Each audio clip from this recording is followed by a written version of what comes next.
And that Global Digital Compact has a huge component around inclusivity.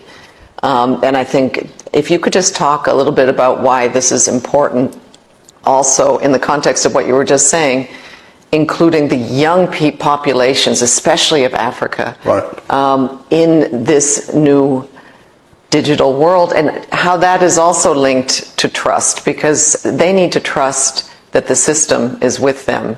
I mean, I think it's both public sector and private sector. So I'm a creative. I believe in creatives. Africa has a lot of young creatives.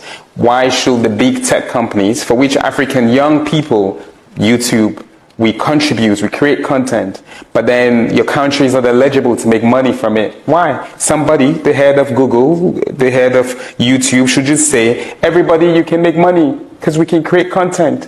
TikTok, Africans are consuming content. Why should really it's a decision. The technology is there.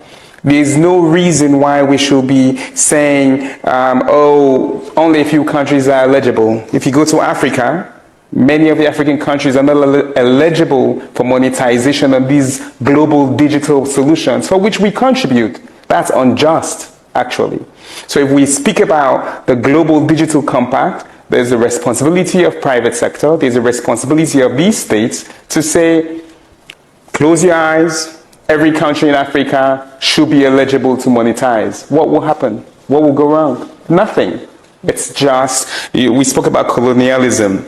We cannot allow those colonial mindsets and frameworks of exclusion to continue as we shape the future. AI, you heard the Secretary General speak a lot about AI. AI is going to be driven by content that's produced. So if you believe that AI will shape the future, and it's about content that goes on there, why would you want to limit entire countries from actively contributing? Because we know that the global economy requires that you work on something for which you're benefiting. It's okay for us to have a new mindset that says digital public goods, content and technology, as we roll it out, it's not going to be the same way in Europe or in America. But systems work on our continent. We have young people who are creating. We have laws and regulations. Those laws here will not work for the future, actually, in terms of digital integration. And so we have to work with the continents to make sure when it comes to mobile money, when it comes to hybrid technologies, we are developing with it may seem like a philosophical conversation, but it's not. The people at those companies need to close their eyes and say, this is the just thing to do. Yeah, and I think that's what the Digital Compact endeavors to do, to equal out the playing field, to allow opportunity, that we can't just have what we've had in the past with the big tech companies, that they exist in one country.